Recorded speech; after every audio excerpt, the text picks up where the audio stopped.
So I'd like to tell you about 5 mistakes most landlords make. 5 common mistakes landlords make. Do you know what they are?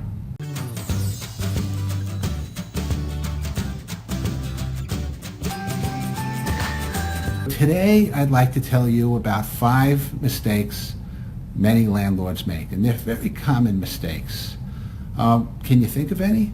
Well, one of them that most people fail to do, and it's one of the most common things I talk about all the time, is tenant screening.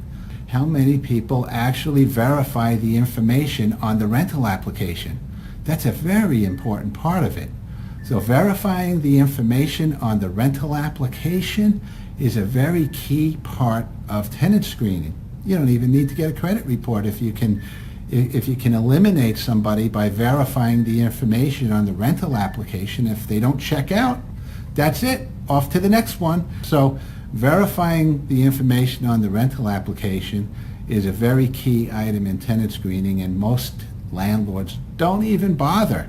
They go straight to a credit report, if they even do that. You'd be surprised how many landlords don't check references. So that's mistake number 1.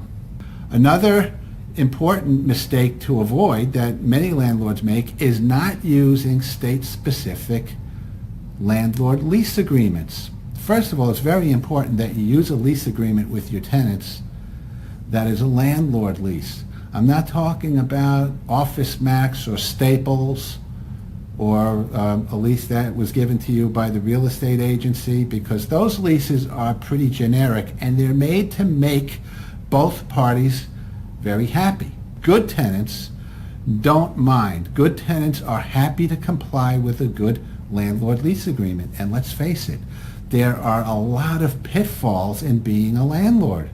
So it's so important that you have a good lease agreement protecting you and your interests as the landlord. So the lease agreement is very important to have for your own protection. But it's got to be a landlord lease, and it's got to be able to have the landlord protection clauses in it so that you'll be ready for just about anything that can come up. Third mistake most landlords make. What do you think? Ignoring the properties. You need to stay on top of your rental situations.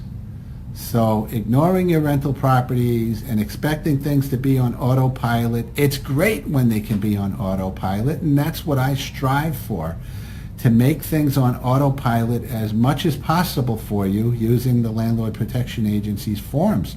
So having a great landlord lease is very important, but you don't want to ignore your properties, and autopilot is great, but it has to be monitored.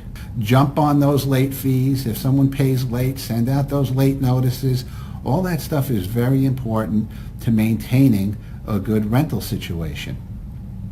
4 is failing to attack violations. You need to serve violation notices, late rent notices, other type grounds violation notices, all types of notices to notify the tenant that you're enforcing the lease. When they break a rule, they're not mowing the lawn like they agreed to, they're not paying the rent on time like they agreed to, they're not putting the garbage pails out on the days they're supposed to. Whatever silly thing that they may be violating, might be something serious. Maybe they have pets when they're not supposed to, maybe they're smoking when they're not supposed to. We've got all the notices for these things, but you need to be on top of these things. If a complaint comes in about your tenant, or if you notice they're doing something wrong, you need to send them a notice. That's what management is all about. You need to manage your properties so that you keep them at peak efficiency with good tenants staying on track, following the rules of the lease agreement is very important. And then number 5, another common mistake landlords make and real estate investors make is over-leveraging the property. I don't know, I've made this mistake in the past. I know a lot of landlords who are in a negative cash flow position because they've over-leveraged and borrowed too much money against the property. And that's not good, because when you're renting to people who are not paying enough money to cover your expenses on the property, you're always behind the 8 ball, and it's a tough situation. And many landlords who do that are unable to keep up on important maintenance and important repairs, or maybe replacing a roof or whatever it might be when it runs into money. So when you buy rental property, be careful not to over leverage. Be careful to go ahead and do your research and make sure the rents in the area are enough to cover the kind of payments that you're going to be taking on the rental property. Do that first. Talk to other landlords in the area. Be part of a landlord organization who can give you comparable listings on the rental properties and give you a better idea of what kind of rent you'll be able to depend on for that property. So there you have it. Those are the mistakes that landlords make, 5 of them, and there are so many more.